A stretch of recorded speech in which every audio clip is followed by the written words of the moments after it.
Para descargar Godot Engine, vamos a buscar su nombre en nuestro navegador preferido y entrar a la página que se llama godotengine.org. En esta página podemos descargar el motor y se nos presentará más información importante del mismo. Este juego que se presenta en el fondo obviamente fue creado con Godot y va cambiando entre distintos fondos de juegos. Más abajo se encuentra información de las noticias acerca del motor y su desarrollo porque está en constante actualización y crecimiento. Y luego se nos presentan los aspectos que diferencian el motor de los demás que hay en el mercado, como que usa un sistema de nodos y escenas como jerarquía de árbol. Se puede programar en GDScript, C# y C++, siendo GDScript un lenguaje parecido a Python o JavaScript, que fue creado expresamente para el motor. Además, tiene un apartado 2D completo que no tiene nada que ver con el apartado 3D. Y cosas muy importantes para este curso, como que a pesar de su simpleza, es muy poderoso en el 3D. Se puede exportar a una gran variedad de plataformas y el motor es libre, gratuito y de código abierto. Además de esas informaciones, tiene una página de documentación muy completa en la que puedes leer información actualizada del motor. Incluso está traducida a distintos idiomas como el español. Y también puedes encontrar la misma documentación, pero para versiones anteriores del motor. Y ya para descargar Godot, le damos a Download Latest, que para este curso es la versión 4.4.1. Y muy posiblemente cuando yo lance este curso habrá salido ya la versión 4.5 o cuando tú veas este video esté en una versión más actualizada. Igualmente la podrás descargar, no habrá ningún problema. Y descargaremos la de arriba, que es la que maneja GDScript. En cambio, la de abajo usa C#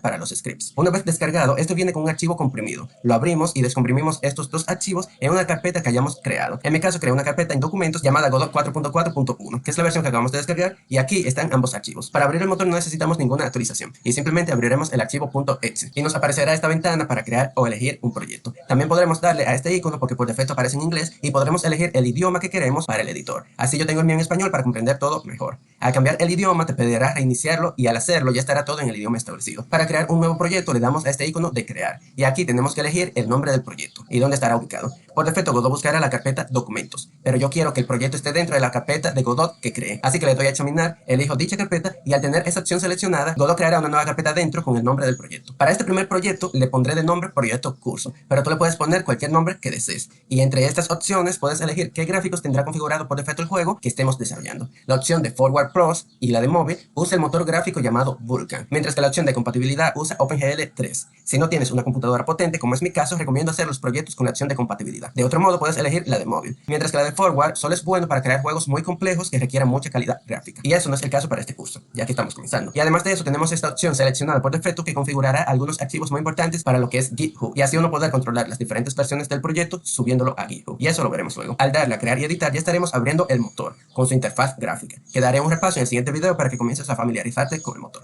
En la clase anterior vimos cómo se descarga Godot y se configura para que esté en español, además de que creamos este proyecto que tengo abierto. Ahora vamos a conocer su interfaz. Primero que nada, esta parte central es el espacio en donde crearemos las distintas escenas de nuestros juegos. Actualmente estamos en el apartado 3D. Teniendo el mouse aquí, podemos hacer zoom con la rueda del mouse hacia atrás y hacia adelante. Podemos girar la cámara alrededor de un punto, pulsando la rueda del mouse y moviéndolo hacia el lado que deseamos. Y con clic izquierdo podemos seleccionar objetos si los hubiera. Aquí arriba hay algunas herramientas que nos pueden ayudar a manipular los distintos nodos y escenas en el espacio dado. Y aquí arriba podemos cambiar entre un espacio de trabajo y otro. Godot tiene el apartado 2D totalmente separado del 3D. Igualmente, en el apartado 2D podemos hacer zoom con la rueda del mouse, mover la cámara pulsando la rueda y moviendo el mouse, y podemos seleccionar y manipular nodos y escenas. Además de esos espacios, también está el apartado de script, en donde podemos programar y leer la documentación interna de Godot. También tenemos el apartado de game desde esta versión 4.4. Anteriormente esto no estaba, y sirve para ejecutar nuestros juegos dentro o fuera del mismo editor y ver informaciones importantes mientras se ejecuta. Y está el apartado de la librería de assets de Godot, en donde se pueden instalar plugins que han desarrollado otras personas. Por otra parte, tenemos este otro panel en la parte izquierda que se llama escenas. Como dije en el anterior video, Godot organiza todas las escenas mediante nodos. Aquí podremos crear cualquier estructura de nodos según la necesitemos para crear escenas mediante una jerarquía de árbol.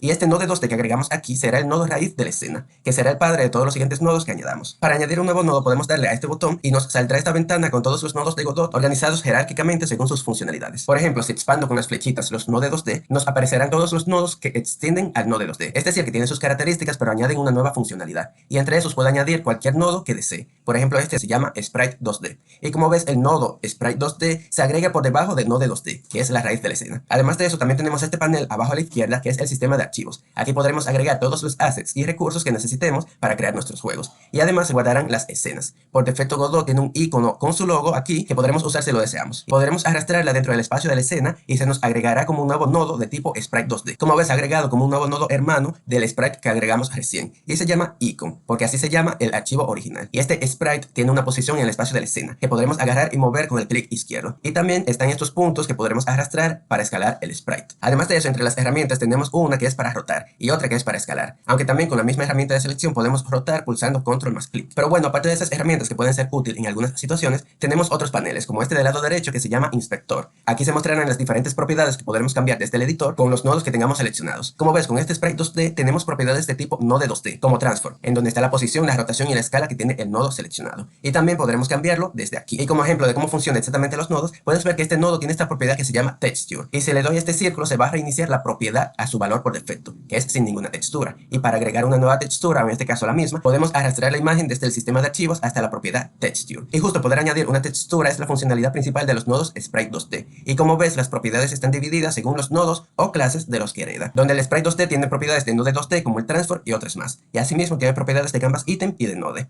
Y si venimos aquí para añadir un nuevo nodo y de igual modo buscamos el sprite, podemos notar que la forma en como Godot tiene organizado los nodos al buscarlos es exactamente según de qué nodos hereda cada uno. Así podremos saber, por ejemplo, que todos los nodos que heredan de node 2D tendrán un transform con posición, rotación y escala, además de más propiedades. Y eso es también lo que se nos describe aquí abajo. Como vemos, además de node, la clase node hereda de otra clase que se llama object. Si le damos clic, Godot abrirá la documentación interna en el apartado de script y se nos presentará toda la información que hay en la clase object. Aquí nos dice cuáles otras clases heredan de object, entre las que se encuentra node, y una descripción de la clase, una sección de tutoriales y además las distintas funciones que tiene. Otra cosa importante es que así como en Godot los nodos se organizan jerárquicamente en las escenas, la posición de los nodos hijos es relativa a los nodos padre, por lo que si yo muevo la raíz de la escena que está aquí, sus nodos hijos, que son ambos sprite 2D, se moverán consigo, aunque Godot no recomienda mover el nodo raíz de la posición 0,0. Al final en los juegos, al mover mediante código alguna escena, tendremos que tener en cuenta esto de las posiciones relativas y posiciones globales. Más adelante te explico detalle. Además del inspector, también tenemos la pestaña de nodo, en donde podremos ver las señales que tiene un nodo, que es una forma de comunicarse entre nodos, lo cual es muy importante. Y también podemos añadir los nodos a distintos grupos. Y por último tenemos la pestaña de historial. También tenemos este botón para reproducir el juego, pero ojo que aún no tenemos guardada la escena. Si le damos al botón por primera vez en un nuevo proyecto, nos dirá que no se ha definido una escena principal. Eso es porque este botón ejecutará el juego desde la escena principal que hayamos definido, sin importar cuál tengamos abierta en el momento. Si le damos a seleccionar actual, entonces nos pedirá guardar la escena, porque para que una escena se ejecute, debe de estar guardada. Déjame cerrar aquí para que entiendas que la forma normal de guardar una escena es dándole al menú escenas aquí arriba a la izquierda y elegir guardar escena. En esta ventana debemos de elegir el nombre de la escena y la ruta de la misma. Godot recomienda que todas las escenas y archivos guardados tengan un nombre específico que sea diferente de un tipo de nodo y en minúsculas. Y esta extensión .tscn indica que es una escena de Godot para que éste la reconozca. También podremos cambiar la extensión por alguna otra, pero normalmente la dejaremos así. Y al darle a guardar, se nos guardará el archivo ejemplo.tscn. Y es recomendable que el nodo raíz de la escena tenga el mismo nombre de cómo se llama la escena, pero con la primera letra en mayúsculas. Aquí este icono amarillo que me presenta indica que el nodo raíz no debe de estar en una posición distinta de 0 por 0. Así que reinicio la posición, guardo la escena con control más S y se quita la advertencia. Ahora sí podremos darle a reproducir escena, seleccionar la escena actual y se nos abrirá la ventana del juego con el icono de Godot transformado, siempre que esté dentro del viewport. Esto es lo básico de Godot. En el siguiente video crearemos nuestro primer minijuego en 3D, usando solo lo que nos ofrece Godot sin nada del exterior. Así que estará muy interesante, te veo allá. En este video vamos a crear las escenas principales que tendrá el juego. Comenzaremos cerrando esta escena de ejemplo que hicimos en clases anteriores. Y con esta nueva escena vacía comenzaremos eligiendo un nodo 3D, porque el juego que estaremos creando será en 3D y de este modo Godot reconocerá que esta escena será de ese modo gracias al nodo raíz. A este nodo le vamos a añadir otro nodo 3D más. En primer lugar, para que entiendas bien cómo es que se maneja el espacio 3D en Godot, porque al igual que los nodos 2D, los 3D tienen una propiedad de transform y la posición tiene tres ejes, que son el eje X representado por una línea roja que es positivo hacia la derecha y negativo hacia la izquierda. También tenemos el eje Z representado por esta línea azul,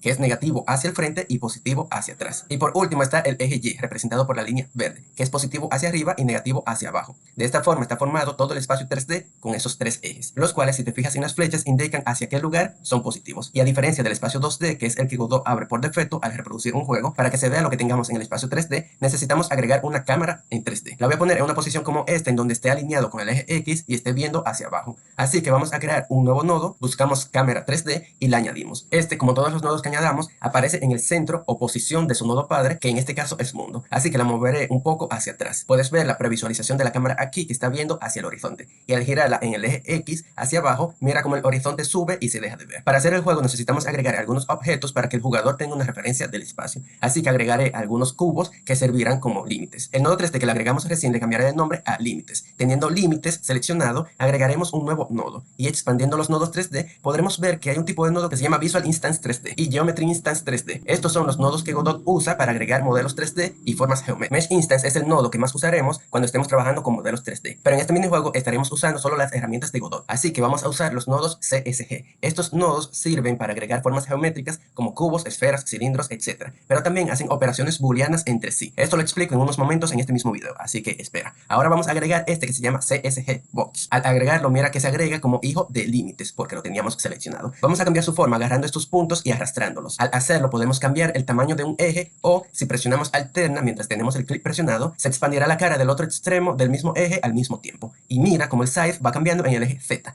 que de igual modo podemos cambiarlo por aquí, por ejemplo poniéndolo en 20. También vamos a moverlo en el eje X hacia la derecha, por ejemplo a la posición 10. Las cantidades las podremos cambiar en un futuro si lo deseamos, o en este instante si lo estás haciendo conmigo puedes poner la que tú gustes. Pero de esta forma ya tenemos una especie de línea que sirve como límite visual. Vamos a duplicar el nodo con control+D y este nuevo CSG Box lo vamos a llevar en el eje X a -10. Ahora que tenemos ambos lados podemos ajustar la posición de la cámara para que se vea al principio de ambos límites. Bien, aparte de esos dos límites vamos a agregar otro CSG Box dentro del nodo límites que posicionaremos en el principio y será como el área que debemos de evitar que las naves enemigas lleguen, por lo que cuando las naves toquen ese sitio perderemos y el juego comenzará de nuevo. También este lo vamos a poner de color rojo y para cambiar los colores de un objeto 3D debemos de agregarle un material. En esta propiedad de aquí arriba mira que hay tres tipos de materiales, un estándar, un ORM y un shader. Cuando estemos avanzados en el curso aprenderemos un poco de shaders, pero en este minijuego usaremos un estándar material. Al crearlo podemos darle clic y se nos presentará todas las propiedades que tiene este material, que son muchísimas y cada una puede cambiar cómo se visualizará el nodo. Pero lo que nos concierne en este momento es esta propiedad que se llama albedo, que es donde podemos cambiar el color, poniendo la barra por el medio más o menos y seleccionando el color rojo. Y ahí esta caja está de color roja. Fíjate en este lugar en donde la caja roja y la blanca se están cruzando entre sí, que a veces se ve roja, otras veces se ve blanca y está con varias líneas. A esto se le llama theta fighting, que es cuando dos caras de un objeto 3D están en la misma posición y el motor de gráficos no sabe cuál de las dos mostrar. Por eso se muestran al mismo tiempo y se solapan. Es algo muy común. Así que para evitarlo vamos a coger el punto de arriba de la caja roja y bajarlo un poquito. Ahora vamos a guardar esta escena y para hacerlo es siempre bueno renombrar el nodo raíz. En esta ocasión le pondremos mundo, porque le puedes poner otro nombre si lo deseas. Lo guardamos y creamos una nueva escena dándole al menú escena, nueva escena. En esta nueva escena crearemos la nave del personaje que podremos controlar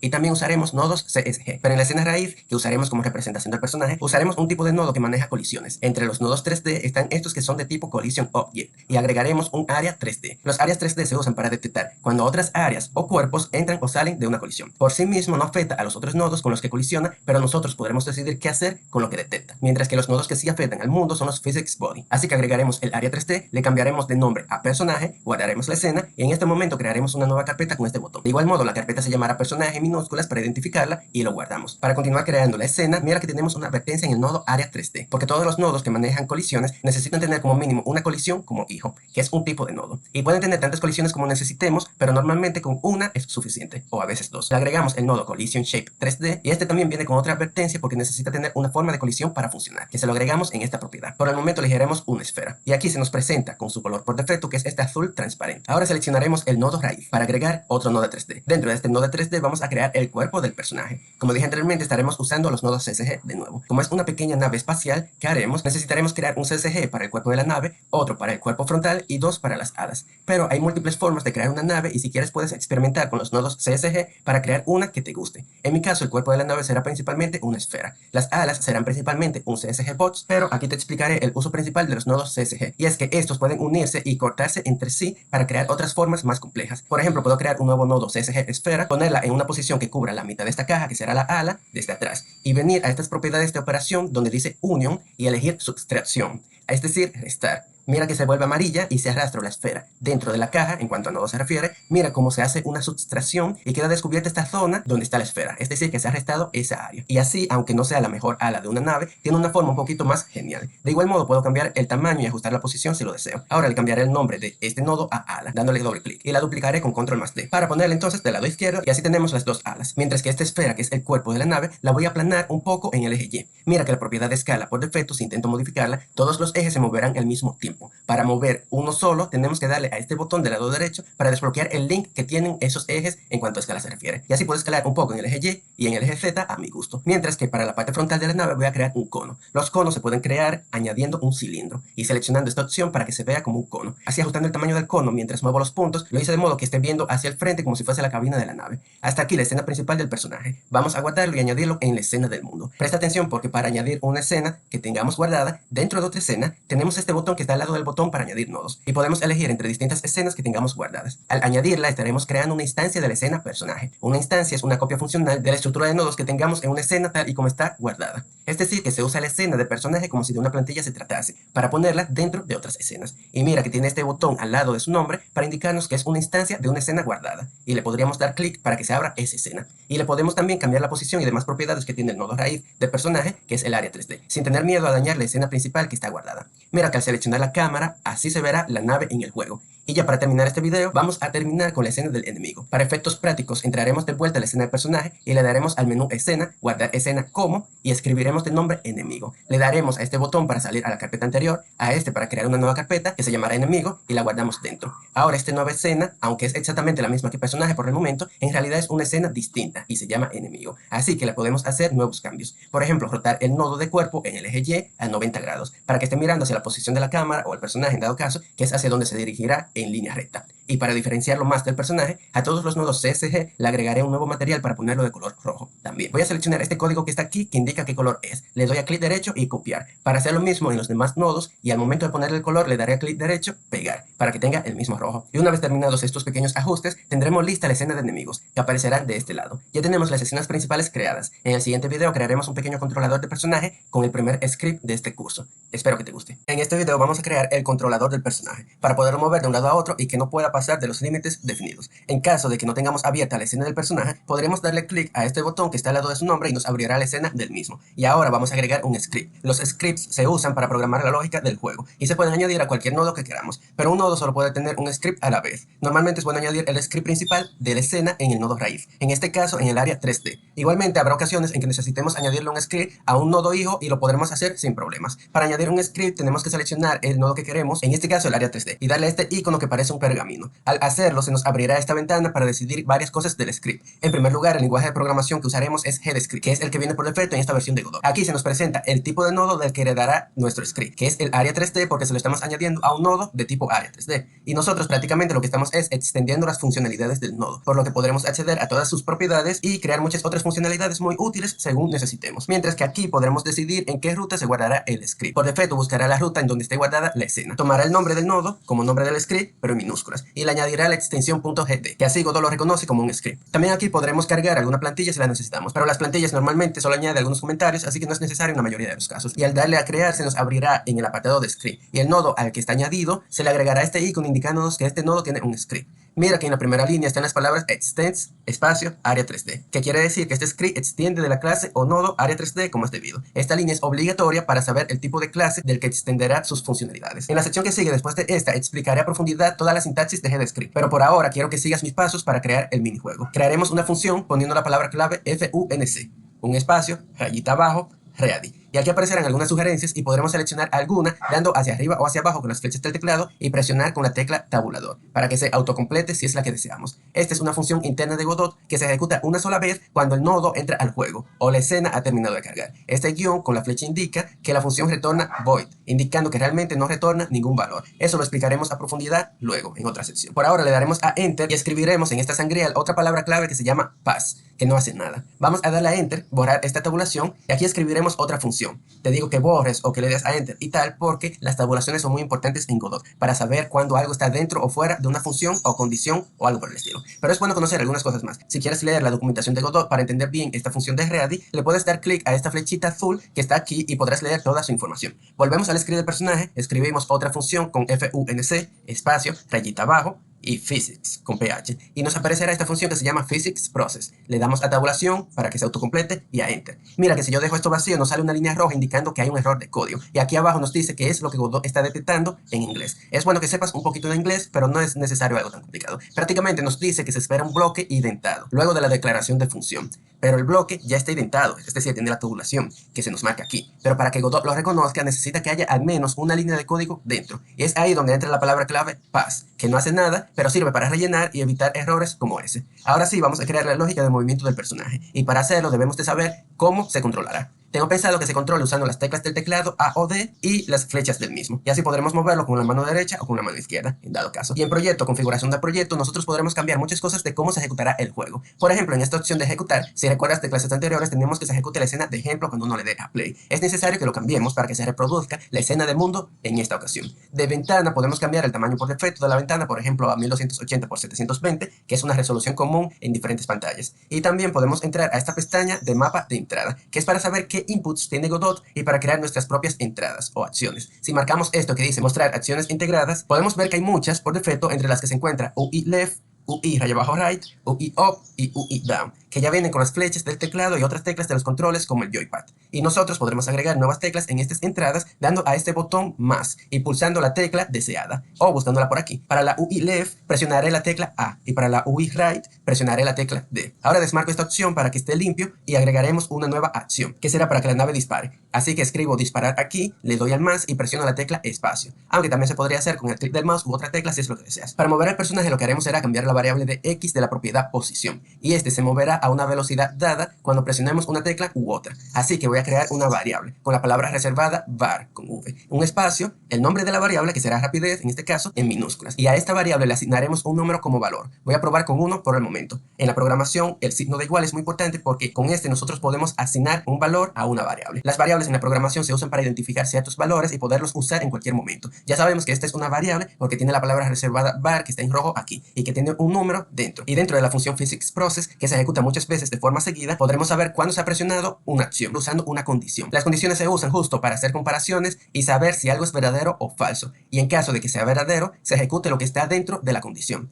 Usaremos la palabra reservada if en minúsculas, un espacio, y para hacer la comparación en esta ocasión pondremos la palabra input con la I mayúsculas, un punto y seguidamente escribiremos is. Aquí Godot nos dará otras sugerencias y en esta ocasión seleccionaremos esta que es is action preset. Al darle a tabulador se nos presentará así con este paréntesis y dentro, con doble comillas, escribiremos UI raya abajo right. Mira que aquí nos marca un error diciendo que se espera que haya 2 puntos después de un if. Lo ponemos, le damos a enter y así se nos creará esta tabulación, que también podremos borrar o crear pulsando el tabulador del teclado. Y aquí dentro usaremos la propiedad position del personaje, así que escribiremos position.x y como sumaremos la rapidez a la x cuando se presione a la derecha, ponemos más igual rapidez, que recordemos vale 1 y usaremos esta variable que está aquí que se llama delta. Por si no has comprendido bien lo que acabamos de programar, estamos haciendo esto dentro de la función physics process, que se ejecuta automáticamente alrededor de 60 veces por segundo, aunque puede variar según la computadora. Esta función tiene una propiedad que se llama delta, que es un valor decimal que indica cuánto tiempo pasó entre la última vez que se ejecutó esta función y esta ocasión. Y dentro estamos haciendo una pregunta con la palabra if, usando la función de la clase input, es decir, si dentro de input se está presionando una acción, en específico la acción UI right que tenemos configurada, entonces ejecuta el siguiente código. Y aquí entramos a la propiedad position con el parámetro x y le sumamos la rapidez multiplicada por la cantidad de tiempo que pasó entre la última llamada de esta función y esta. En otras palabras, si dejamos la tecla derecha presionada, la posición en x aumentará en 1 cada segundo, porque 1 es la variable rapidez. Esto mismo haremos para la acción izquierda, poniendo otro if, pero asegurándonos de que sea fuera del if de arriba, que no esté identado, solamente esté dentro de la función physics process. Y aquí escribimos if espacio input punto is action preset y dentro del paréntesis con comillas dobles UI raya abajo left. 2 puntos, enter position.x, se restará, menos igual a rapidez por delta. Guardaremos el script con control más S, nos aseguramos de que el personaje esté bien agregado a la escena de mundo, que es lo que se reproducirá, y reproducimos la escena. Y mira que se ve totalmente negro, eso lo arreglaremos en un momento, pero ahora lo importante es ver el movimiento del personaje, y al darle a la tecla derecha o izquierda, o a ID, efectivamente la nave se moverá a un lado u otro, aunque está muy lenta porque le pusimos una rapidez de 1 por segundo. Pero con esto hemos averiguado que el código que acabamos de crear funciona. Espero que lo hayas entendido. Además de eso, también podremos cambiar la ventana del juego para que se ejecute dentro del motor, desmarcando esta opción y dejando esta otra marcada. Ahora voy a poner la rapidez con un valor más alto, por ejemplo a 10. Así vemos que el personaje se moverá mucho más rápido. Pero ¿qué pasa? Que así como está el personaje, puede traspasar los muros. Y queremos que no importa qué, que el personaje no pueda pasar de los límites que creamos en el anterior video. Hay muchas formas de lograrlo y yo usaré lo siguiente. Primero que nada, aquí en la escena del mundo, voy a mover al personaje a la derecha para ver en qué posición más o menos corresponde a cuando casi está chocando con el límite. Esto lo vemos con el transform. Así vemos que más o menos es 8.6 según mis medidas. Y será lo mismo del lado contrario, pero negativo. Y aquí en el código, justo después de los if y asegurándome de que no esté dentro de ellos, vamos a hacer que la posición .x siempre sea igual a un valor en ese rango. En este caso usaré una función común en la programación que se llama clamp. Según estas sugerencias dentro del paréntesis tenemos que poner un primer valor, que será el valor que queremos limitar. En este caso position.x. Luego el valor mínimo, que es la variable del límite que pusimos pero negativo. Y luego el valor máximo, que será límite pero positivo. Y así al ejecutar nuevamente el juego, no importa cuánto yo intente moverlo, el personaje nunca se moverá más allá del límite que definimos. Y para terminar el video vamos a agregar la luz a la escena para que no se vea negra. Mira que tenemos estos dos iconos que indican la luz que está visualizada por defecto en Godot y un nodo especial que se llama What Environment. Y si yo desactivo ambos dándole a estos botones, la previsualización de Godot también se volverá negra porque la escena no tiene ninguna luz agregada. Así que le daré a estos tres puntitos y añadir un sol a la escena. Y mira cómo se ha añadido un nuevo nodo que es una luz. Y asimismo para añadir un entorno y se añade un nodo World Environment.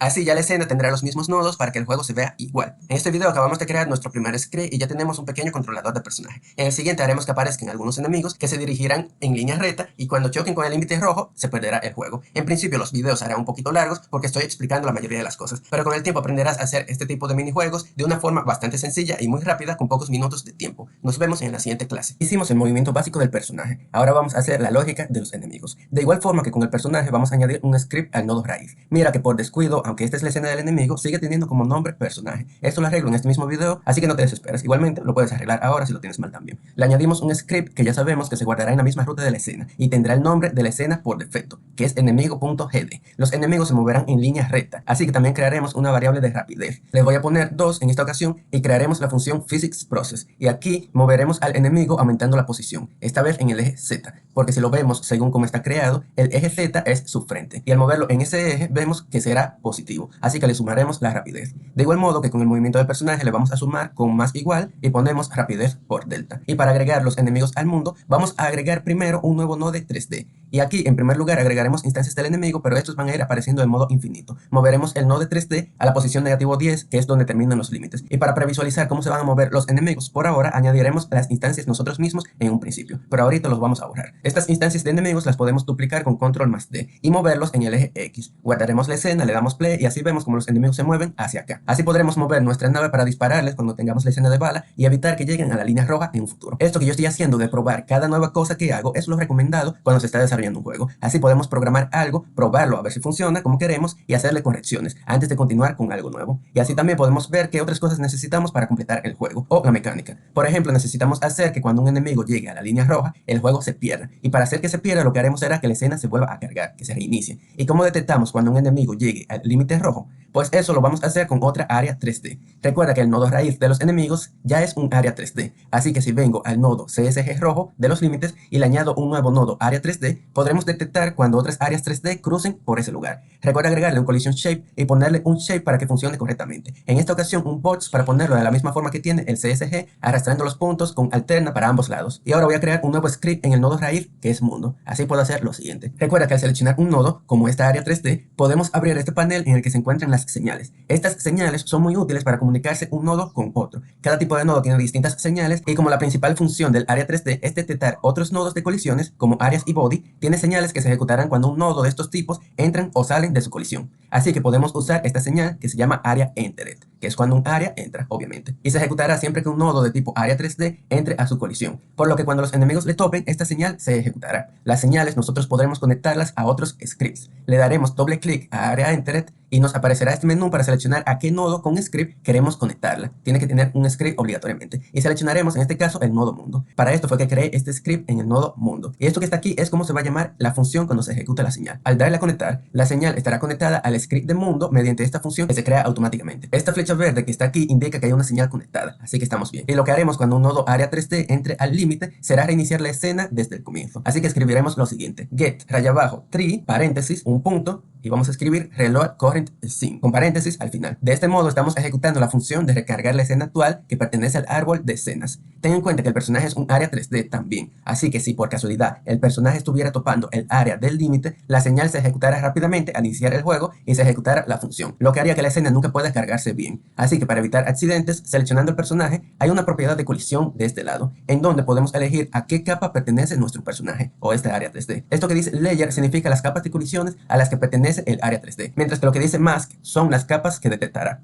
Yo voy a quitar al personaje de la capa 1 y lo agregaré a la capa 2. También con estos tres puntitos del lado derecho le podemos poner nombres a las capas. Le pondremos pared a la capa 1, personaje a la 2 y enemigo a la 3. Así lo tendremos mucho más claro. Y el personaje pertenece a la capa del personaje y solo detectará a los enemigos para en un futuro hacer algún comportamiento, como que se le baje la vida o algo por el estilo. Por otra parte, en la escena de enemigo, ahora sí recuerdo ponerle el nombre de enemigo al nodo raíz y así no hay confusiones. Pertenecerá a la capa de enemigo y en Mask detectará a las paredes y al personaje. Y el área de perder no pertenecerá a ninguna capa, aunque podría dejarla en la capa pared sin problemas. Pero lo que sí es muy importante es que en Mask aquí le pongamos de capa la de enemigo. Así la pared solamente detectará a las áreas que pertenezcan a esta capa de enemigo, como acabamos de hacer con la escena del enemigo. Y ahora sí podremos probar el juego. Y cuando los enemigos entren al área perder, vemos como vuelven a estar en la posición inicial porque la escena se reinició. Sin embargo, vemos aquí en rojo que hay algunos errores. Pausaremos el juego y abriremos la pestaña de errores. Al dar clic en el error, nos llevará a la línea de código que está causando el error. Y podemos leer lo que dice. Esto dice en inglés que remover un nodo de colisión durante la llamada de físicas no es permitido y puede causar un comportamiento indeseado. Cuando sucede un error de este estilo debemos de entender bien qué es lo que está pasando en el momento. Recuerda que la señal se ejecuta cada vez que un área 3D entre y cuando pase ejecutamos la función para que se reinicie la escena. Pero tenemos 4 enemigos que están en la misma posición, es decir que la señal se va a ejecutar 4 veces porque han entrado 4 áreas al mismo tiempo, así como está. Así que prácticamente se está reiniciando el juego mientras todavía se está calculando las colisiones y no solo eso, sino que en cada una de esas ocasiones también se ejecutará esta función cuando solamente queremos que se ejecute una vez. Así que primero, en vez de hacer que se reinicie el juego al mismo tiempo en que ocurre la colisión, ejecutaremos la misma función de reload current scene,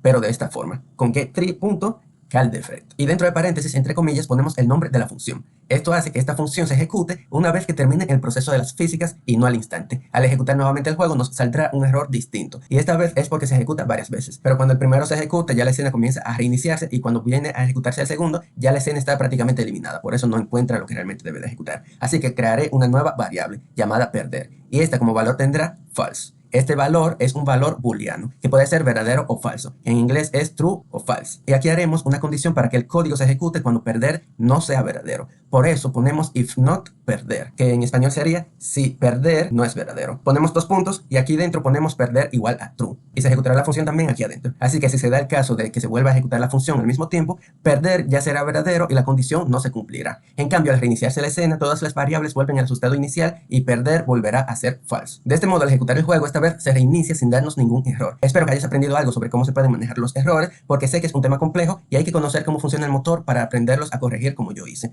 Ahora vamos a continuar. Ya los enemigos funcionan, pero solamente tenemos 4 enemigos que están siempre en la misma posición aunque se reinicie el juego. Y es bueno que aparezcan enemigos de forma infinita y en distintas posiciones con el tiempo. Así que vamos a borrar estos 4 enemigos que son las instancias y vamos a instanciarlos mediante código. Como el nodo en el que se deben de instanciar es este nodo 3D que creamos que se llama enemigos, vamos a añadirle un script a este. Vamos a crear una variable dentro del límite para que los enemigos aparezcan en el rango dado y no sea fuera de los límites. Ya sabemos que el límite es de 8.6 y para hacer que aparezca un enemigo, cada ciertos segundos agregaré un nuevo nodo. Este es un nodo que se llama timer que sirve de mucho para medir el tiempo. Voy a poner que el tiempo dure 5 segundos y seleccionaré esta opción que dice auto start. Así el tiempo comenzará a correr cuando se reproduzca el juego. ¿Y qué pasa cuando se acaben los 5 segundos? Pues se ejecutará una señal. Así que vamos a nodo y esta señal de timeout es la que se ejecutará y le damos a doble clic para conectarle al script de enemigos. De este modo, cada vez que pasen 5 segundos, la señal se ejecutará y por lo tanto esta función. Y también como vamos a hacer que aparezcan enemigos de forma aleatoria, vamos a crear la función ready que se ejecuta una sola vez cuando carga el nodo para ejecutar una función que se llama randomize, con 2 paréntesis. Esta función hará que los valores aleatorios que usaremos siempre sean diferentes en cada partida. Y para instanciar a los enemigos vamos a agarrar al archivo .tscn de enemigo y arrastrarlo dentro del script.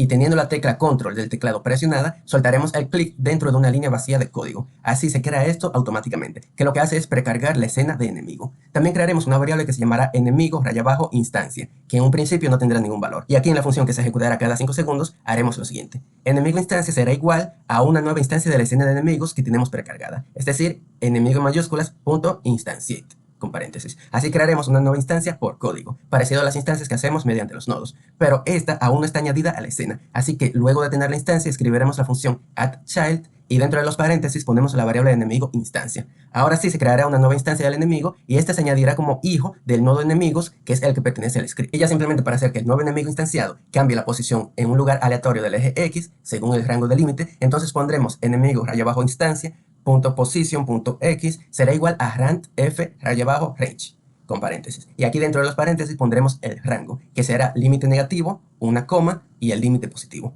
Es decir, que se buscará un valor aleatorio que esté en el rango de negativo 8.6 a positivo 8.6 y la posición en X de la instancia del enemigo que acabamos de agregar tendrá ese valor. Así, si reproducimos la escena, ya los enemigos se crearán cada 5 segundos en posiciones aleatorias, pero aún no tenemos una forma de detenerlos. Así que en el siguiente video crearemos una escena de bala para poderlas disparar. En este video vamos a hacer la escena de bala para disparar y destruir los enemigos. Así que le damos a escena, nueva escena. Y como la bala tiene que detectar cuando choca con un enemigo, también usaremos un área 3D como nodo raíz. Aquí ya estás viendo algo común al crear escenas y es que la mayoría de las escenas normalmente se estructuran de una forma similar. Guardaremos la escena en una nueva carpeta llamada bala y para representar la bala vamos a añadir un CSG esfera. Vamos a cambiarle el color, así que agregamos un material y en el albedo le pondré este azul. Tú puedes usar otro color si así deseas. Y también como es una bala que disparará a la nave del personaje, vamos a arrastrar este punto de la esfera para ponerla más pequeña. Y para tener una referencia del tamaño, voy a instanciar la escena del personaje y así vemos cómo es el tamaño de la bala en relación al personaje y podremos hacer algún ajuste en su tamaño si lo necesitamos. Ahora vuelvo a borrar el personaje porque no pertenece a esta escena y le agregaremos un collision shape al área. De igual modo ponemos una esfera como shape y mira que dependiendo de la escena tendremos que tener en cuenta el tamaño de las colisiones. Esta es una bala aliada que nos ayudará a destruir a los enemigos, así que voy a poner la colisión un poco más grande. En cambio, si la bala fuera para enemigos que disparen, valdría la pena hacer que la colisión sea un poquito más pequeña que el tamaño de la bala y así el personaje tendría un poco más de margen para esquivar las balas y el jugador tendrá más facilidad de aceptar sus disparos. Además de que los enemigos, al igual que el personaje, tienen una colisión esférica que no cubre todo su cuerpo, el cual también podremos cambiar en un futuro. Otra cosa muy importante, si recuerdas del video anterior, nosotros hemos creado distintos nombres de capas para cada tipo de escena. La bala en Layer no pertenecerá a ninguna capa, porque no hay algo que vaya a colisionar con ella, pero en Mask haremos que detecte a los enemigos. Así podremos hacer que solamente interactúe con ellos. Ahora sí le añadimos un script para crear este comportamiento que será similar al del enemigo, con una rapidez que en esta ocasión le puse 20 para que salga disparada más rápidamente y en la función physicsProcess haremos que la bala se mueva hacia adelante, que si recuerdas las coordenadas será en negativo en el eje Z. Así que position.z será menos igual a rapidez por delta. Así viajará menos 20 unidades por segundo. Y para detectar al enemigo recuerda que el área 3D tiene señales. Como los enemigos también son área 3D, usaremos la señal de área enter y la conectaremos a su mismo script. Una cosa que no expliqué antes es que esta señal viene con este parámetro que se llama área, y justamente será el nodo área 3D con el que se ha colisionado cuando se emitió la señal. Y como tenemos que la bala solamente detecte a los objetos que estén en la capa de enemigo, en su mask, entonces sabemos que solamente se cruzará con enemigos, y por lo tanto podremos simplemente eliminarlos sin tener alguna condición ni nada. Para eliminar un nodo o escena tenemos la función KiwiFree, así que para eliminar el área con la que chocó la bala, tenemos que poner área.KiwiFree con paréntesis al final. Así cuando la bala choque con un enemigo, se emitirá esta función y se eliminará ese enemigo. Ese es el funcionamiento principal de la bala. Ahora vamos a la escena del personaje y abrir su script, porque necesitamos hacer que la bala se instancie desde el personaje cuando se presiona el botón de disparar. Recuerda que al principio del proyecto creamos una acción llamada disparar, que en mi caso lo puse con la tecla espacio. Así que al principio de physicsProcess, antes de los if, vamos a crear otra condición para preguntar si se acaba de presionar la acción de disparar. Anteriormente hemos usado esta función de isActionPreset, que es verdadero siempre que la tecla esté presionada, sin importar el momento. Pero también tenemos esta otra que solamente será verdadera cuando la tecla se ha comenzado a presionar una sola vez. Por lo que para que vuelva a ser verdadero, la persona tiene que soltar la tecla y volverla a presionar. Es esta la función que usaremos para instanciar una bala cuando se comience a presionar la acción de disparar. Ponemos dos puntos, enter, y aquí dentro del if instanciaremos la bala. Y así como hicimos con los enemigos en la clase anterior, vamos a agarrar la bala .tscn del sistema de archivos, arrastrarlo aquí arriba en el código y presionar control y soltar el clic. Así tenemos precargada la escena de bala y así crearemos también una variable de bala raya abajo instancia. Y aquí dentro del if escribiremos bala instancia es igual a bala en mayúsculas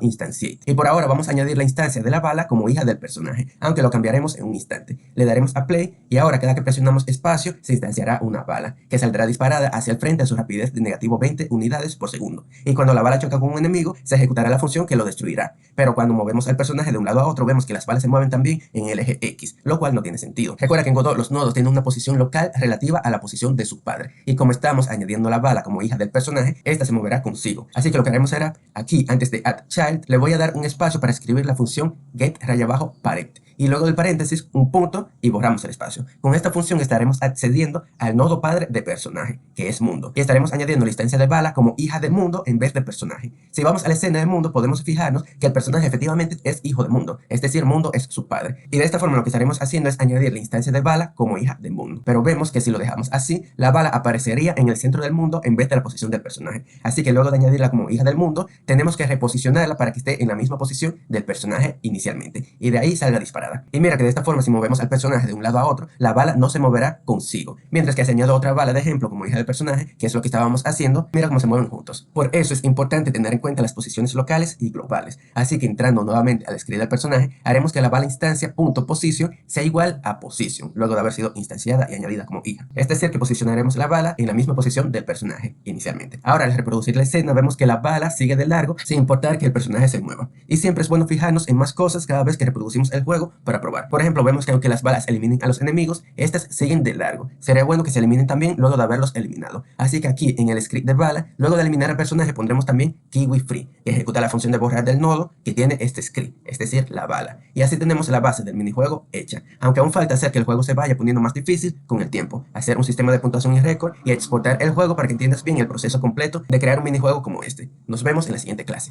A crear un pequeño sistema de puntuación y récord que se guardará. Así, cuando se inicie una nueva partida, se cargará el récord que se haya obtenido. Primero crearemos una nueva escena, y en esta ocasión usaremos un nodo de control como nodo raíz. Los nodos control son los que se usan para representar texto y otros elementos de la interfaz de usuario, como barras, paneles, botones y otros elementos muy útiles. Incluso el mismo editor de Godot está creado solamente usando nodos de tipo control. Es decir, que todo el editor de Godot está hecho con nodos de ese tipo. Para agregar un texto, usaremos este nodo que se llama label. Lo podemos escalar y mover, y lo importante es que podemos ponerle cualquier texto que queramos en este campo. Para cambiar la fuente del texto, podemos venir aquí abajo donde dice Theme Overrides, ampliar fonts y seleccionar un tipo de fuente. También podríamos descargar una fuente en formato TTF, pero en esta ocasión voy a usar las fuentes del sistema. Y para agregar una, le damos clic aquí, le damos a Font Names y agregamos una nueva. Aquí podemos seleccionar cualquier tipo que queramos, siempre que exista. En mi caso voy a usar Arial solo como ejemplo. Y también saliendo de esa opción, podemos cambiar el size del texto en esta propiedad, y así se verá más grande con respecto al tamaño de la ventana. Hay muchas más propiedades a tener en cuenta en cuanto a texto se refiere, pero lo vamos a dejar así por ahora. Ahora voy a cambiar el nombre del nodo raíz por UI,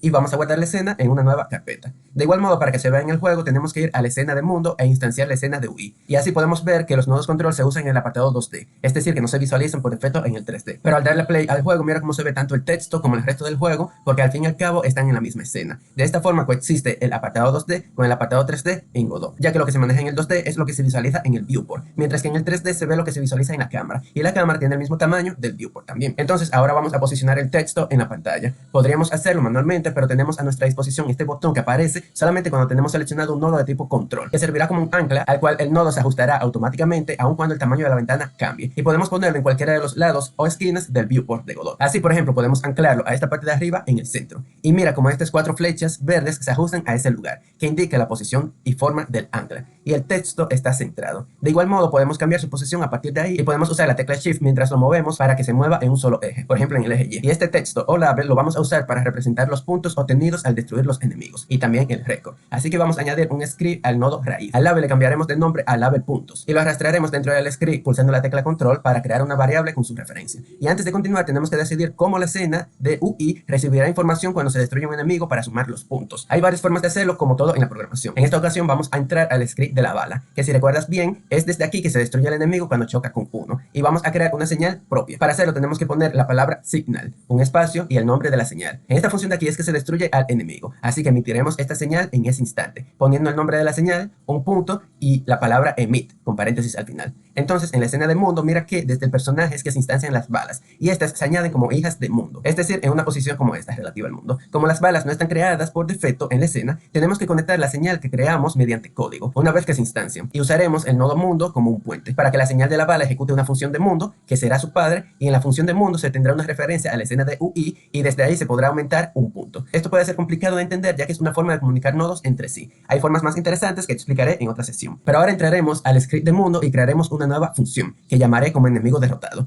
con sus paréntesis, 2 puntos y la palabra pass por ahora. Entonces, en el script de personaje, cuando se instancia una bala, vamos a acceder a la señal de enemigo derrotado. En esta ocasión, las señales tienen una función que se llama connect. Dentro del paréntesis tenemos que poner el nombre de la función a la que queremos conectarla. Recuerda que la función está en el script de mundo, que también es el padre del personaje. Así que pondremos getParent, un punto, y escribiremos el nombre de la función solamente, sin los paréntesis al final. Esto es lo que se llama un callable en Godot, que es solamente el nombre de una función que se puede llamar o ejecutar. En otras palabras, estamos conectando la señal de enemigo derrotado de la bala a la función de enemigo derrotado de mundo. Espero que tenga sentido para ti. De igual modo, lo voy a volver a explicar luego con más detalle y en otro ejemplo. Y ya que esta función se ejecutará cuando se derrote un enemigo, entonces ejecutaremos una función de la escena UI desde aquí. Vamos entonces a crear la función en el script de UI, que también voy a llamar como enemigo derrotado para que tenga consistencia. Así que entramos al script de mundo, y como UI es hijo de mundo, podemos tener una referencia a su nodo sin problemas arrastrando con control, como hemos hecho anteriormente. Así podemos tener aquí dentro de mundo y poner UI.enemigo derrotado, con paréntesis al final. Ya está toda la comunicación hecha entre los nodos y conectada. Así que vamos a hacer el funcionamiento en la escena de UI. ¿Qué es lo que vamos a hacer dentro de esta función? Pues vamos a crear una variable llamada puntos que comenzará teniendo un valor de 0 y otra variable de récord que usaremos en el siguiente video.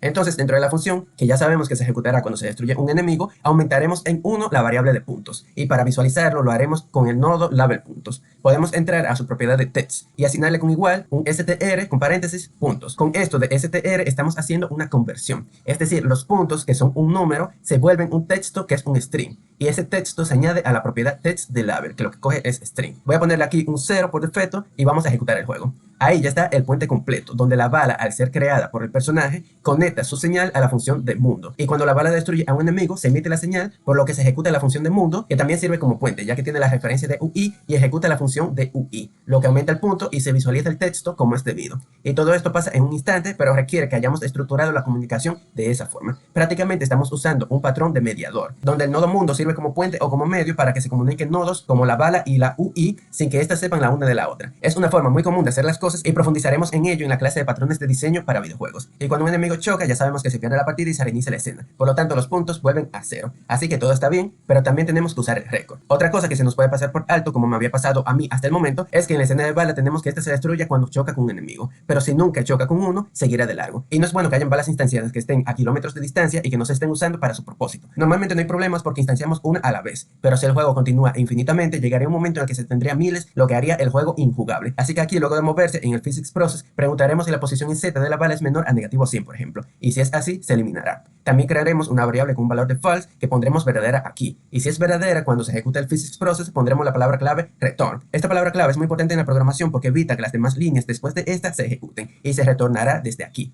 es decir, finalizará la ejecución de esa función cuando la variable eliminada sea verdadera. Así evitaremos ejecutar la función de kiwi free más de una vez, y la bala se borrará cuando su posición sea menor a 100. Ya tenemos la lógica de los puntos, y en la siguiente clase guardaremos y cargaremos el récord. Bien, ahora vamos a continuar con el récord. Volvemos a la escena de UI. Voy a recolocar el level porque al ponerlo en 0 se descolocó el centro. Así que voy a reescalarlo y voy a volver a poner el ancla y moverlo un poco hacia abajo. Entre las propiedades del level está esto de cómo se alineará tanto vertical como horizontalmente. Si pongo que sea en el centro de forma horizontal, cuando se ponga más texto al aumentar los puntos y demás cosas, continuará estando todo en el centro. Y en un juego como este vamos a crear un pequeño sistema de récord que se guardará cuando se pierda. Recuerda que la función de perder se ejecuta en el script de mundo, y aquí, como ya tenemos la referencia de UI, ejecutaremos una función para que se guarde el récord. Vamos a hacer una nueva función definida por nosotros mismos. Recuerda poner func para definir la función, un espacio, el nombre de la función que nosotros queremos, y en este caso pondré como guardar raya abajo récord, unos paréntesis y 2 puntos al final. Aquí, para guardar el récord, se preguntará si la variable puntos es mayor a la variable récord, y si es así, entonces se guardará el récord, es decir, que récord será igual a puntos. Y para guardarlo, acá abajo vamos a hacer la lógica de cómo es que se guarda en Godot, y el jugador, cuando cierre el juego y lo vuelva a abrir, el récord continúe existiendo. Para guardar un archivo en Godot, vamos a crear una variable con var que se llamará file, y será igual a fileaccess.open.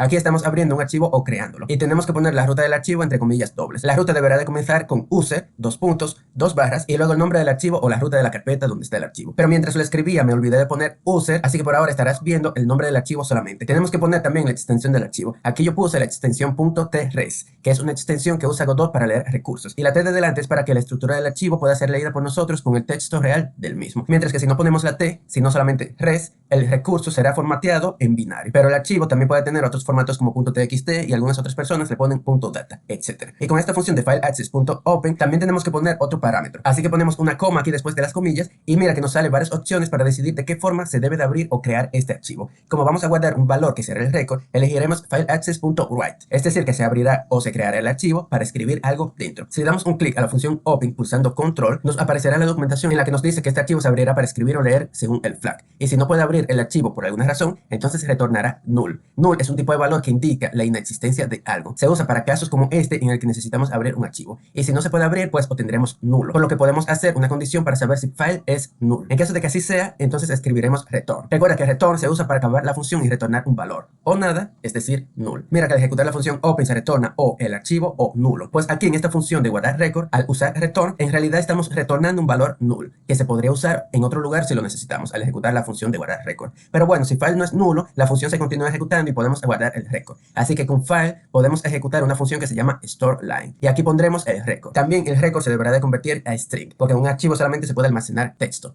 Y al final es obligatorio que cerremos el archivo con file.close. De este modo el archivo guardará lo que hayamos escrito y se cerrará. Si no ejecutamos esta función, el archivo se quedará abierto y se pueden perder los datos ya que se puede cerrar sin guardar. Por otra parte, vamos a crear otra función que se llamará cargar récord, que también va a acceder al mismo archivo. Y como el archivo debe de llamarse igual, crearemos una constante. Con esta constante escribiremos la ruta del archivo. Recuerda que se debe poner con user, dos puntos y dos barras, pero aquí yo sigo sin verlo aún. Y aquí en vez de poner la ruta directamente voy a poner la constante, que contiene la ruta del archivo. Al fin y al cabo es lo mismo. Eso mismo pongo aquí abajo y así nos aseguramos de que ambos tengan el mismo nombre y no haya ninguna letra diferente. O si hacemos algún cambio, el cambio se reflejará en ambos. También ponemos una coma y en este caso estaremos abriendo el archivo para leerlo, es decir, para que el récord se cargue. Así que estaremos leyendo el archivo que se haya guardado. De igual modo, si el archivo es nulo al intentar cargarlo porque no existe por alguna otra razón, usaremos return. Y si la función continúa, quiere decir que se abrió bien. Y para cargar el récord le asignaremos el valor de lo que hay en la línea. Recuerda que el archivo solamente tiene texto, pero la variable récord es un número. Así que pondremos un int con paréntesis para convertir el texto a un número entero. Y dentro de paréntesis ejecutaremos file.getLine. Esto extraerá la primera línea del archivo, que será el número del récord guardado, porque así es como lo estamos haciendo en la función de guardar récord. Y como sigue siendo un texto, se convertirá a un entero con este int y eso se asignará al récord. De esta forma espero que comprendas que en la programación se lee de derecha a izquierda y se hacen las cosas según lo que esté dentro del paréntesis primero, es decir, de dentro hacia afuera. Es muy parecido a cómo funcionan las matemáticas. Y al final recuerda poner file.close. Ahora venimos aquí arriba para escribir la función ready. Recuerda que se ejecuta una sola vez cuando se carga la escena, así que aquí ejecutaremos la función de cargar récord, para que si hay algún récord guardado, este comience con ese valor. Y para visualizarlo, al label puntos en su propiedad de text, le asignaré puntos convertido en un texto con más. Este más se usa en los textos para concatenar uno con otro, o poner algo del lado de un texto. En este caso pondremos una barra entre comillas, que también se concatenará con el string de récord. Así el valor de puntos estará a la izquierda y el valor de récord estará a la derecha de la barra. También se podría poner con palabras, pero ahí yo te lo dejo a la imaginación. Entonces ya la función de cargar récord se ejecuta en el ready, mientras que la de guardar récord se debe de ejecutar cuando se pierde el juego. Así que recuerda que esta lógica está en el script de mundo. Así que vamos a mundo y en la función de perder entramos a ui.guardarRécord y así se guardará el nuevo récord siempre que haya sido mayor. Además de hacer que cuando se aumente un punto el label.text sea igual a esta forma de representar el punto y el récord con la barra, uno al lado del otro. Y al darle play al juego funcionará debidamente, aumentará sus puntos y al perder se ejecutará la función de guardar, donde al volver a cargar el juego que se hace automáticamente, se cargará el récord que ya estará guardado y aparecerá aquí del lado derecho como es debido. Pero al cerrar el juego mira que nos presenta varios errores. Esto es porque no hemos definido bien la ruta de guardar, que fue lo que te dije al comienzo del video. Así que hasta aquí me doy cuenta y entonces lo uso. Pongo user, dos puntos y dos barras antes del nombre del archivo para que funcione bien. Esto se hace con user en vez de res, ya que normalmente para acceder a recursos que nosotros tengamos en nuestro proyecto usaremos res en vez de user. Y res se usa para acceder a los recursos que tiene Godot que son solo de lectura. Por lo tanto no se puede guardar algo usando res. Mientras que user se usa para acceder a los recursos del juego que se guardan permanentemente en el sistema y se pueden abrir y sobreescribir sin problemas. Ahí ya tenemos el pequeño sistema de puntos y récord que se guarda y se carga. Y prácticamente tenemos el minijuego hecho, así que solamente nos queda exportarlo en la siguiente clase. Para exportar un proyecto de Godot tenemos que ir al menú proyecto exportar. Aquí nos sale este menú en el que podemos elegir para qué plataforma queremos exportar nuestro juego. Pero pasa algo y es que necesitamos descargar una plantilla de exportación. Así que podemos agregar una de estas opciones, por ejemplo la de Windows, y nos saldrá todas estas líneas rojas diciéndonos que se necesita la plantilla para poder exportar correctamente. Así que podemos darle aquí y nos llevará a otro menú para descargar las plantillas de exportación, que también se puede buscar desde editor, plantillas de exportación. Y esto justo aparece con otro mensaje recordándonos de descargarla. Y aquí me sale inhabilitada esta opción para elegir la plantilla, y si te sale igual, simplemente le puedes dar clic aquí donde dice ir al internet y ya se habilita la opción. Lo podemos dejar como mejor mirror disponible y darle a descargar e instalar. Ahí comenzará la descarga y durará un rato. Esto solo lo tienes que hacer una vez por cada versión de Godot que uses. Así que si mañana sale la versión 4.5 de Godot y yo quisiera actualizarme, entonces tendría que volver a descargar las plantillas de exportación para esa versión de Godot y así poder exportar. Una vez haya terminado la descarga nos aparecerá tal que así. Podemos darle a aceptar y volver a darle al proyecto exportar y ahora ya no se ven esas líneas rojas. Aunque mira que para exportar en Windows en específico nos va a salir esta advertencia en amarillo. Eso es para cuando queramos crear un icono personalizado para nuestro juego. juego, ya que necesitaremos descargar otro programa externo que nos ayude en esa parte que se llama RC Edit. Pero como este es un prototipo, no me voy a molestar en configurar eso por el momento y lo vamos a exportar así, que nos saldrá el juego con el icono de Godot. Más adelante explico cómo cambiar el icono bien. Otra cosa antes de darle a exportar, aquí hay algunas configuraciones de la versión que es bueno que le eches un vistazo. Por ejemplo, podemos decidir la arquitectura de las computadoras que queremos que ejecuten nuestro juego, y en caso de que descarguemos RC Edit, también podemos elegir el icono del juego mediante estas opciones, la versión del juego, y así ir aumentando su versión por cada actualización que hagamos, el nombre de la empresa y el nombre del juego. Todo esto terminaría estando en la descripción del archivo ejecutable y solamente si tenemos RC Edit. También tenemos estas otras pestañas para decidir qué recursos externos se necesitan para nuestro juego, que hayamos configurado anteriormente, además de una forma de cifrado del juego, etc. Pero normalmente estas pestañas nosotros no la tocaremos. Algo importante es que normalmente queremos exportar un ejecutable, así que esta opción debe de estar marcada, y ya para exportarlo le damos a exportar proyecto. Por defecto buscará la misma carpeta del proyecto, pero no es bueno que el build o ejecutable esté en la misma carpeta, así que le daré aquí para ir a la carpeta anterior. Crearé una nueva carpeta llamada exportados, tú le puedes poner el nombre que quieras, y como usaré esta carpeta para exportar todos mis proyectos de la versión 4.4 de Godot, voy a crear otra carpeta del nombre del proyecto nave. Aquí abajo podemos decidir si exportar con depuración o no, y si estás exportando para publicar el juego y que otras personas lo jueguen, es importante desmarcar la opción, pero yo la dejaré marcada para que veas cómo se exporta con la depuración. Al terminar de exportar, Godot nos advierte que no se configuró RC Edit y por lo tanto no se modificaron los recursos del icono, nombre de compañía y juego, etc. Y ya podemos buscar el proyecto y ejecutarlo normalmente. Mira que se abre con el record porque al fin y al cabo buscaré en la misma ruta que nosotros pusimos con user, 2 puntos y 2 barras. Y por lo tanto ya mi computadora tiene los datos guardados y lo ha podido cargar. Además de exportarlo a Windows, también podemos exportarlo a otras plataformas. Y yo voy a usar la de HTML, que también viene bien. Y así el juego se pueda reproducir desde un navegador web. Y es de forma similar, simplemente añadiendo HTML5, viendo las opciones a ver si hay algo que actualizar, y también podemos elegir la ruta de exportación de antemano desde esta opción. En esta ocasión voy a crear otra carpeta llamada proyecto nave HTML y tenemos que elegir el nombre del archivo. Muy importante, cuando se exporta a web es recomendado que el nombre sea index.html. Esto porque las distintas plataformas web, cuando subamos el juego, van a buscar el archivo que se llama index.html para abrirlo, y si no hay un archivo con ese nombre, esas plataformas no podrán abrir el juego. Y ya simplemente le damos a exportar, nos abrirá la ruta de exportación que hayamos definido, y en esta ocasión desmarcaré la opción de depuración y le damos a exportar. Esto nos creará todos estos archivos, que son archivos de JavaScript de index.html, que es el principal, y también otro que es .psk, que contendrá todos los recursos de nuestro proyecto, y otro archivo que es .wasm. Este último también es importante porque es el que permite que el juego se ejecute bien en web, es el WebAssembly. Así que una vez exportado el juego en Windows y HTML, podemos distribuirlo y publicarlo en diferentes plataformas. Yo como ejemplo voy a utilizar esta página que se llama itch.io.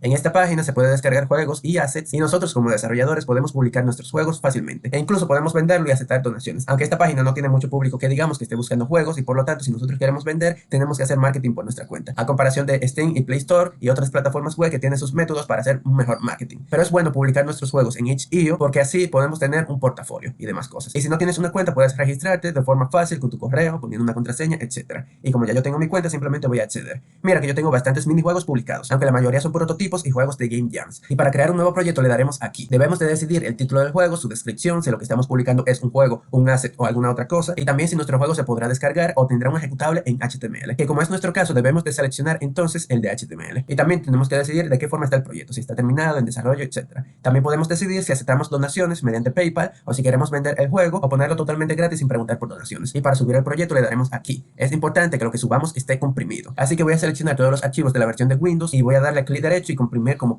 .zip. Y en itch.io simplemente subir el comprimido. Al terminar de subir podemos decirle a itch.io qué tipo de ejecutable es. Este es el ejecutable de Windows, así que selecciono esta opción. Y así mismo hago con los archivos de la versión HTML. Y mira que al subirlo, si tenemos seleccionada la opción de arriba que dice que nuestro juego es de HTML, entonces nos saldrá esto para que decidamos si lo que acabamos de subir se jugará en un navegador. Recuerda que el archivo comprimido que subamos que se juegue en un navegador debe de tener el index.html y demás archivos de JavaScript, PSK y WASM. Y al subir todas las versiones de nuestro juego, todos los descargables y tal, entonces podremos decidir más cosas del juego, como su género, sus etiquetas, y también podemos ponerle una portada, imágenes, pero no ahondaré mucho en este video. Es bueno que tú experimentes un poco, porque todo eso suma en la página de tu juego y que otras personas lo puedan descubrir, que le hagan clic, que lo jueguen y que les guste y tal. Y al final debemos de guardar y podremos decidir si publicaremos el juego para que todo el público lo pueda ver o si lo dejamos privado porque aún lo estemos desarrollando y simplemente estamos probando algo por el estilo. Y podemos también ver la página del juego, el cual también se puede cambiar su color, su fondo y demás cosas. Pero aquí tenemos el juego ya ejecutándose en el navegador web como es debido, es decir, que ha abierto correctamente el archivo index.html con todos sus otros archivos para que el juego funcione correctamente. Y con esto ya tenemos el juego exportado a Windows y a HTML y lo tenemos publicado más o menos en la página de itch.io. Hay muchas otras cosas que se pueden cambiar, hay muchas otras cosas que se pueden ver. El juego puede mejorarse de 1001 formas, pero hasta aquí esta pequeña sección en la que hemos creado un pequeño minijuego de una nave en la que hemos aprendido muchas cosas de Godot, y espero que te haya gustado al menos esta sección. Ya en la siguiente sección entonces vamos a aprender de una forma más profunda cómo funciona realmente Godot, cuáles son las mejores prácticas de diseño y demás cosas muy importantes para hacer juegos mucho mejores. Así que nos vemos allá.